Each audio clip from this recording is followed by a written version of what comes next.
Video tu khas untuk siapa yang nak cukupkan dana haji kuartal T20 dalam masa 2 tahun saja.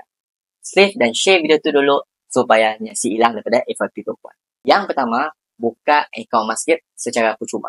Yang kedua, simpan 2.8 gram emas sebulan secara konsisten selama 2 tahun iaitu 24 bulan.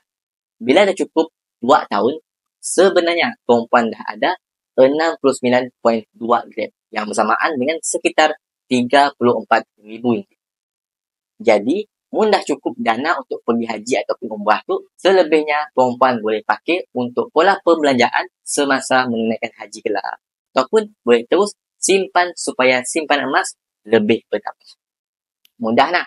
Mun simpan duit, kemungkinan asyik bubus ataupun bocor. Mau kami bantu, boleh komen ataupun isikan detail di bag di bawah. InsyaAllah kami akan bantu tuan dengan sebaik